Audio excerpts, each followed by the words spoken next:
So the Chapter 5 test is next week. So here is just a review of everything you need to know for the test.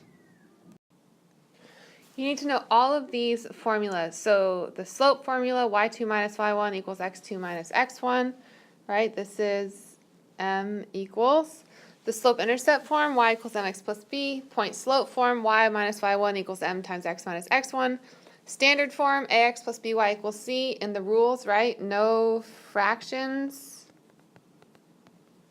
A must be positive. And then x and y cannot both be 0. So if y is 0, it's a vertical line, right? Because you're going to have x equals a number. And if x is 0, you're going to have a vertical line. No. If y is 0, you're going to have a vertical line because you're going to have x equals a number. If x is 0, you're going to have a horizontal line because you're going to have y equals a number. And then scatter plots and trend lines. The trend line that shows the relationship between two sets of data most accurately is called the line of best fit. So remember, you just draw a line that goes through your data on the graph with about half the points above, half the points below, and then pick any 2 points, and they don't have to be data points, to then write an equation of your line, right? Because you'll pick 2 points, you'll find the slope, and then you'll write your equation most likely in slope-intercept form. And remember that parallel lines have the same slope and perpendicular lines have opposite reciprocal slopes. So if one line has a slope of 3, the line perpendicular to it has a slope of negative 1/3. Okay? Equals negative 1/3. Likewise, if one line has a slope of negative 2/3, the line perpendicular to it has a slope of positive 3/2 or 1.5, but use 3/2. So from 5.1, we talked about rate of change and slope. The rate of change is slope, right? And it shows the relationship between two changing quantities. So your variables on your x and y axes. The slope of a line is the ratio of the vertical change, and right, ratio is like a fraction. The vertical change, the rise, to the horizontal change, which is the run. So let's practice this just with one problem. Find the slope between -3, -2, and -3, +2. So just hit pause, do this, and then we'll talk about the answer. So the answer is that it is undefined, right? Which means it's a vertical line because the slope of a vertical line is undefined. Because if this is x1, y1, x2, y2, and remember, I highly encourage you to label your points like this so that you keep them straight. So using this formula, y2, so 2 minus -2 over -3, x2 minus x1, -3 minus -3. So this gives us 4 over -3 plus 3 is 0, and 4 divided by 0 is undefined. However, if it was 0 divided by 4, it would be 0, and the line would be horizontal. But any number divided by 0, the answer is undefined. In 5.2, we talked about direct variation. A function represents direct variation if it has the form y equals kx, where k does not equal 0, and k is the constant of variation, right? So you can look at this example here. Remember, it's just like y equals mx plus b, like slope-intercept form, right? Y equals kx. So k is just like your slope, right? And b is just 0. So every direct variation equation goes through the origin, okay? It starts at 0, 0. And then you just count your slope, your constant of variation from there. So if k was 3, you'd go up 3 over 1, up 3 over 1, and graph your line like that. They all go through 0, though, for direct variation. So anytime you have y equals 4x, y equals 1/2 x, all of these are direct variation equations because they're in this form of y equals kx. Okay, so if you were given x and y, you would just plug, like let's say in this equation here, we have suppose y varies directly with x, and that sentence right there, that tells you you're dealing with y equals kx, y equals 15 and x equals 5. So they plug in 15 for y and substitute 5 for x, solve for k here, and then rewrite the equation. This is key. A lot of you didn't do this on the quiz. You have to rewrite your equation by substituting 3 for k. So you have y equals 3x. That's your equation at this point. And then if you want to know this last part, what is the value of y when x equals 9? Then you substitute 9 for x, and you get y equals 27. Okay? So, suppose, let's do just one example. Suppose y varies directly with x. Write a direct variation equation that relates x and y, then find the value of y when x equals 7. So how about y equals 15 and x equals 6? Okay, so this is going to be your second problem that you have. So write a direct variation equation and then find the value of y when x equals 7. 5.3, 5.4, and 5.5 were all about the different forms of linear equations. We have slope-intercept form, point-slope form, and standard form. So in the beginning of the video, we touched on this again or already. So you need to know everything about those. Slope-intercept form is the form you should always default to. And remember, m is the slope, rise over run, right? Change in y over change in x. Make sure you always have your y's in the numerator and your x's in the denominator. And b is the y-intercept. So just make sure you don't make the y and think that that's the y-intercept, right? b is the y-intercept, which is where the graph intersects the y-axis. And then in point-slope form, make sure that you don't multiply m, this part here. So if you have y minus 3 equals 3 times x minus 1, don't write 3x minus 3. This equals 3x minus 3, okay? Leave it in this form. And then we have standard form. And if you were going to solve in between different forms, you just solve algebraically, right? Slope-intercept form, you just solve for y. Standard form, you just have your x, then your y, then your constant, the number, right? Okay? Let's try just one example. So this will be your third practice problem. Write an equation in slope-intercept form, point-slope form, and standard form of the line that goes through 3, -2, and 6, 1. Okay? So the line in slope-intercept form, point-slope form, and standard form that goes through those 2 points. So go ahead and hit pause and do that. So your answers to that previous problem, for slope-intercept form, well, the slope, you should have m equals 1. If you didn't, go back and check. Slope-intercept form, you should have y equals x minus 5. Point-slope form, you should have y minus 1 equals 1 times x minus 6, and you don't need to write that 1 in there. Or y plus 2 equals 1 times x minus 3. And again, I'm writing that 1 in there just so that you know I don't forget the slope. And right there, I gave you 2 points, so there are 2 different options for point-slope form. And then for standard form, you can just solve this, right, into standard form. So x minus y equals 5. Because if you subtracted x from both sides, right, you get negative x plus y equals negative 5, and the x can't be, or the a, which right now is negative 1x, can't be negative, so multiply everything through, that's a positive right there, by negative 1, and so you get x minus y equals positive 5 for standard form. So if you have questions about this, definitely ask, because these are going to be, this will be on the test, and it'll be worth a lot of points because we spent a lot of time doing it, and you have to be able to do it, okay? So just ask questions if you're lost.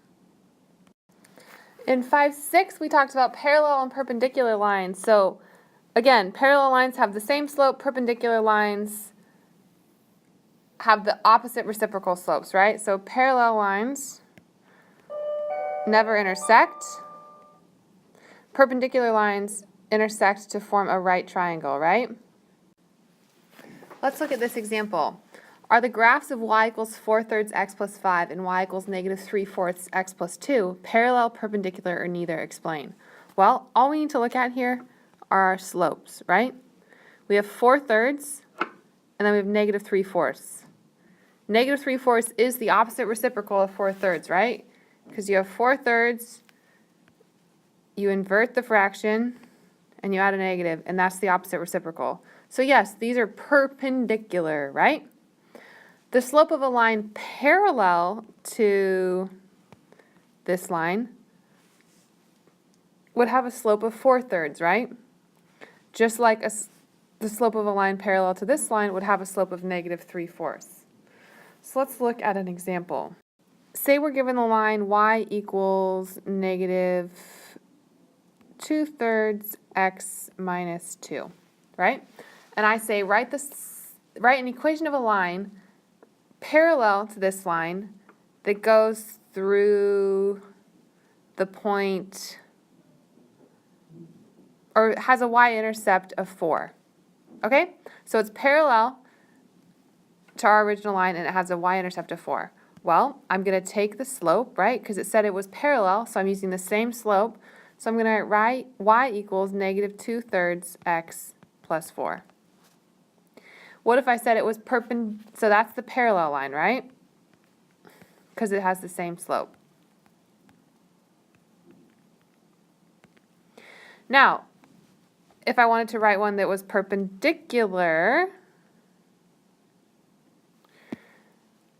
to this same line, perpendicular, and also goes through b equals 4, the y-intercept of 4, I'm just going to take, if it's perpendicular, it's going to be the negative opposite reciprocal, right?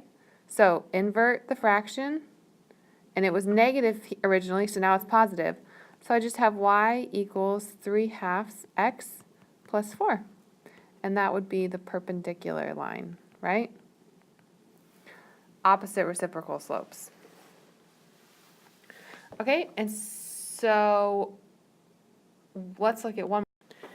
Say I gave you the line y equals 1/2 x minus 1.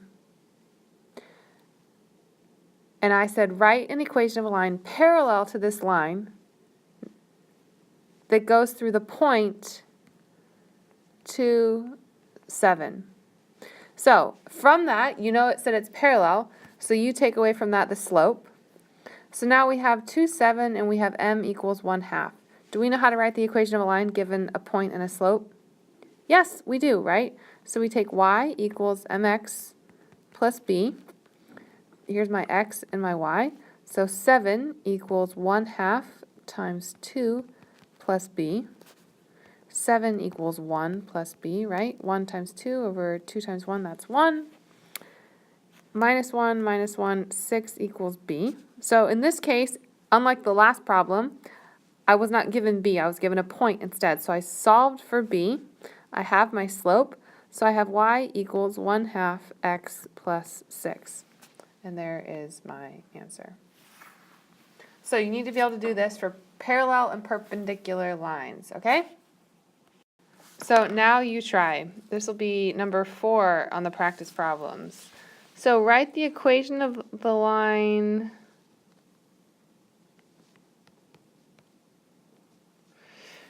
that is A, parallel to this line, and B, perpendicular, that goes through the point 1, 4, negative 1, 4. Okay? So this is your original, and write the equation of the line that is parallel to this line that goes through negative 1, 4, and then B that is perpendicular to this original line that goes through negative 1, 4. Okay? So hit pause and solve that, and then we'll talk about it. Okay, the answer for A is y equals 2/5 x plus 22/5. And the answer to B is y equals negative 5/2 x plus 3/2. So if you didn't get that, ask your neighbor, or you can wait and ask me, because these are definitely things you need to be able to do. So if you didn't get these practice problems, definitely ask so we can go over them. In section 5.7, we talked about scatter plots and trend lines, or lines of best fit. So a scatter plot, right, it just takes two variables, so a lot of times it's presented in a table form, right? So in this example here, we have the number of weeks and the length of the kudzu vine, whatever that is. And so we just make that into those variables into ordered pairs, right? And then we plot them along the graph, and then we draw a line of best fit, or a trend line, through the scatter plot, right? So we want about half to be above the line and about half to be below the line. But as you see in this example, they just try and get it as close as possible, right? So that it's going through the main part of the data points. Then you pick any 2 points you want from that line, and you can write an equation of the line. So in this example, we have estimate the length of the kudzu vine in week 3. So the week 3 is going to be right in here, right? And so when W equals 3, let L equal about 10.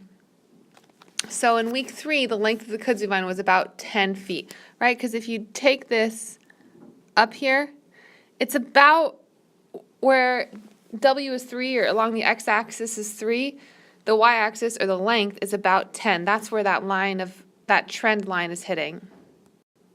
So in this example, we can see that the line is going through the origin, right, from 0, 0. So we know it's y equals mx plus b, y equals mx plus 0, right? And then if we say that when w is 3, L is 10, well, my w is really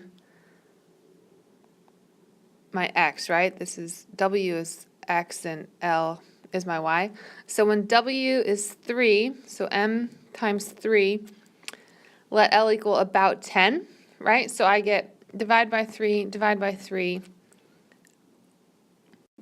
So my slope comes out to be about 3.3, which they've just rounded up to 3.5 in the problem, right? So then you have your equation, and this is direct variation, right? So I'll just follow the problem. You round it up to 3.5 times W, so that's my slope. And then you want to know or predict what the length of the kudzu vine will be in week 11. So that's when W equals 11, so L equals 3.5 times 11, and you get L equals 38.5 about feet.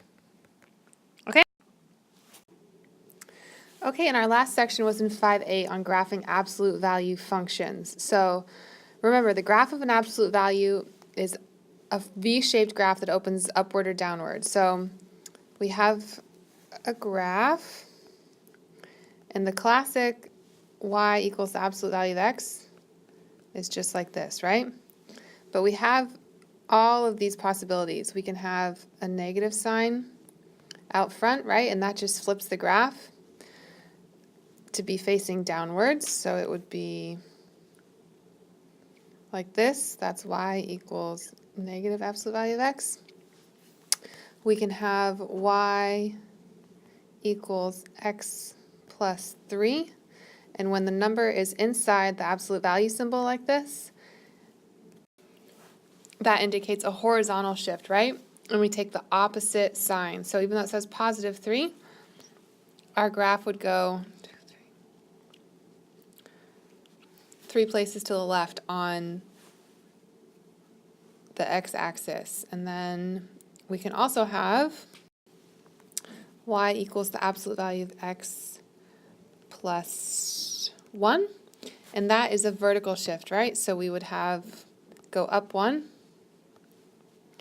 And when it's a vertical shift out here in the numbers outside the absolute value symbol, we stick with the sign that's given. So it says a positive 1, so we move it up 1 on the y-axis. So all of this can be written in a formula that is y equals absolute value of x minus h plus v. And so this is horizontal movement. Think H for horizontal. And you take the opposite sign. You move it in the opposite direction of the sign. And the V is for vertical movement, and you keep the same sign.